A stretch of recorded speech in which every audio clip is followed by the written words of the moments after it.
What's up guys, All Wheel DSM here. Today we're going to be working on the talent again. We're doing a rear suspension breakdown because I'm doing suspension overhaul, all 4 points. So I've already done the driver side because that's how I like to do things.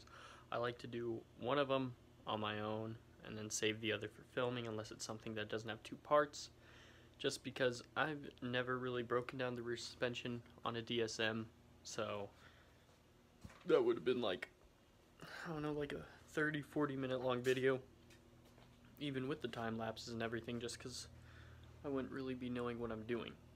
But I have a good idea now, so we're gonna get started on that passenger side.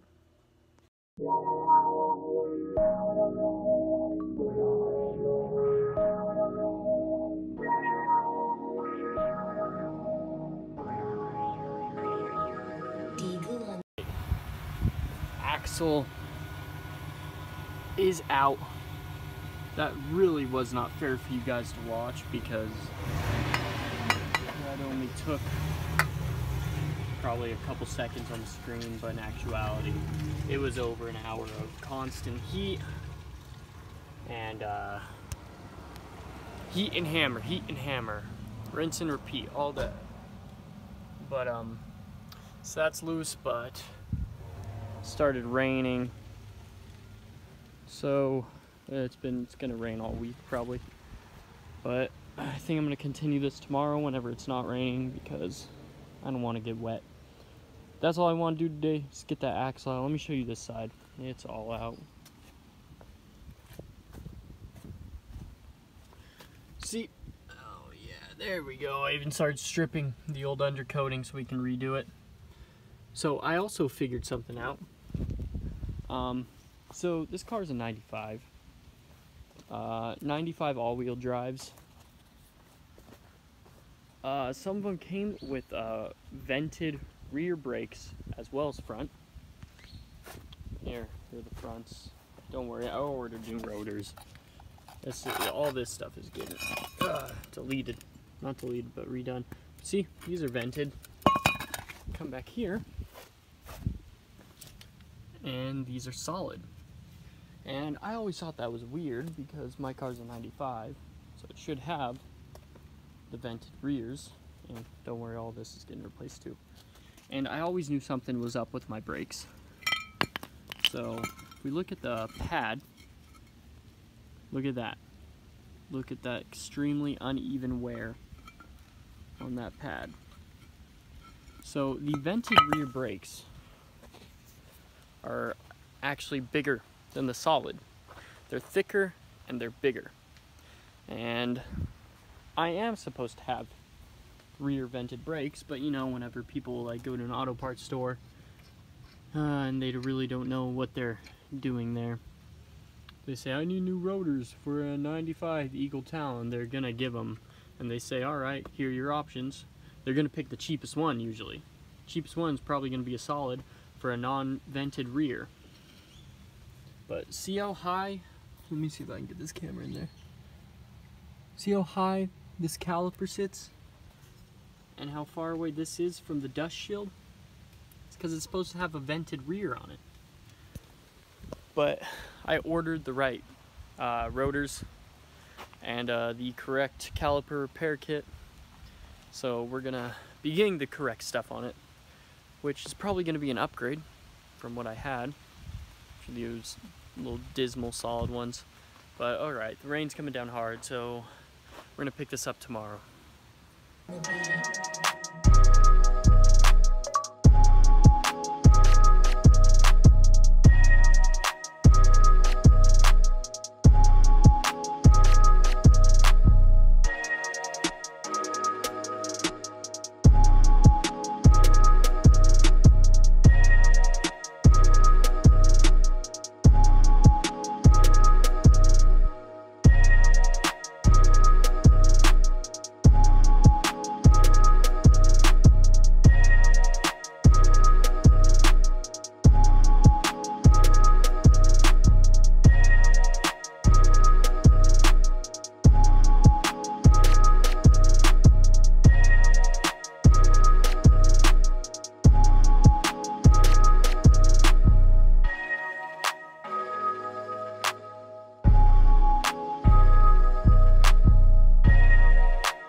this is pretty much all done. I still got to get the upper off.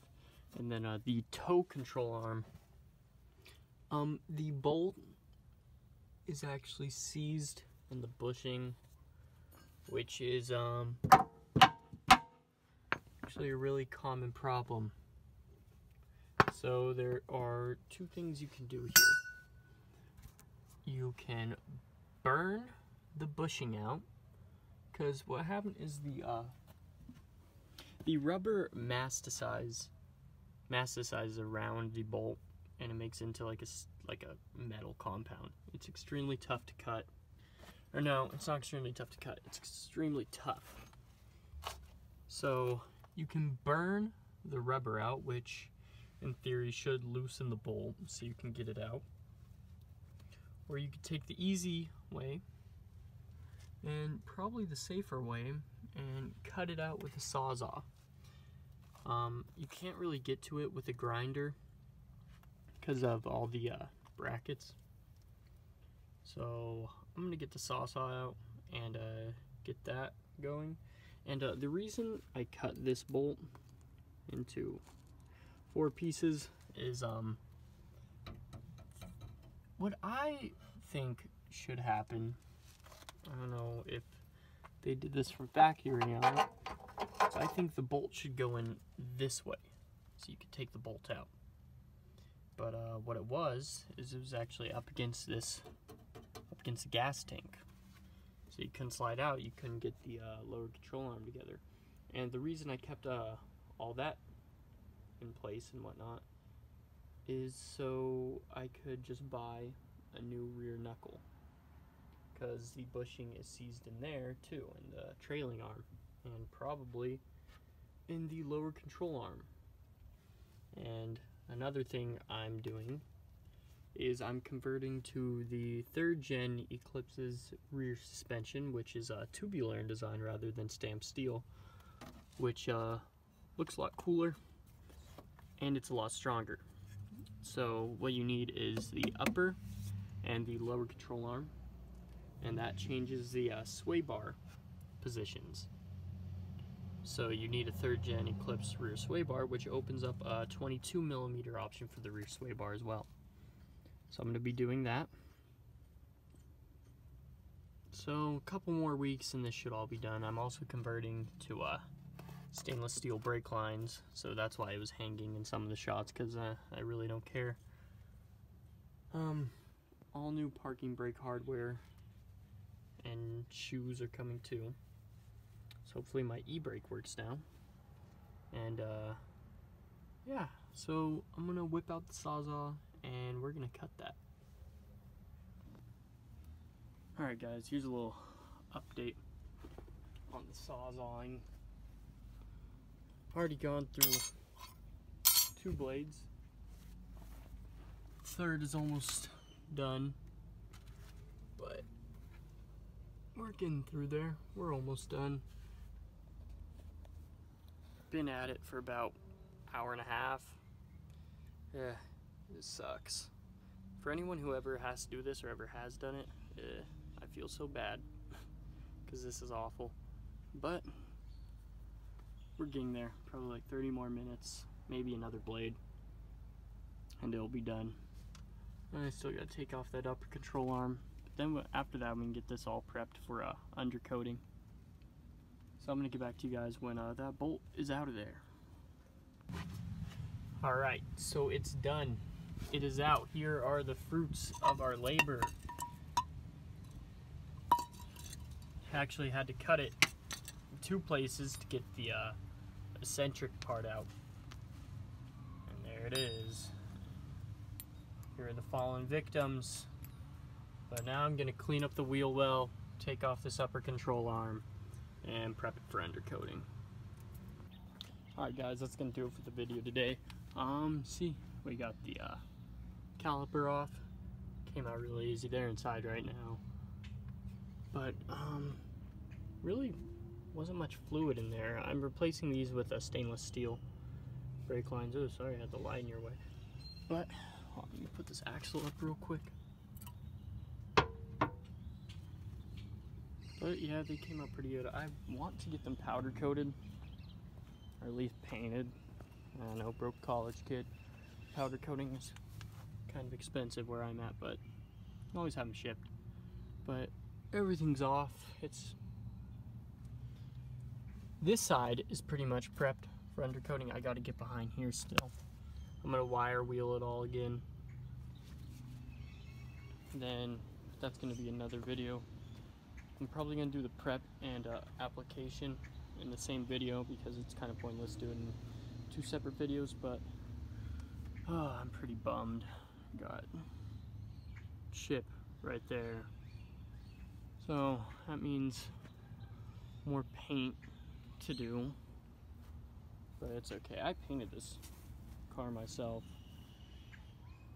If you guys didn't know, I don't think I've ever mentioned that in a video, but yeah, I painted it during high school with that Napa professional commercial coating paint, the like kinds they use for semis.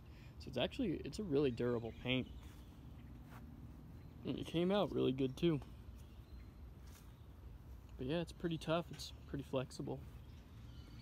But yeah, that's gonna do it for the video today, guys. Drop the camera. Thank you guys for watching. If you liked the video, subscribe for more. Tell me if I did anything wrong or what you guys are wanting to see. Starion videos are gonna continue shortly, hopefully. But as I said, DSM does take priority because it's in much better condition and I enjoy driving it. It's my fun car. But we'll get picked up on those again soon, hopefully. So you guys have a good night.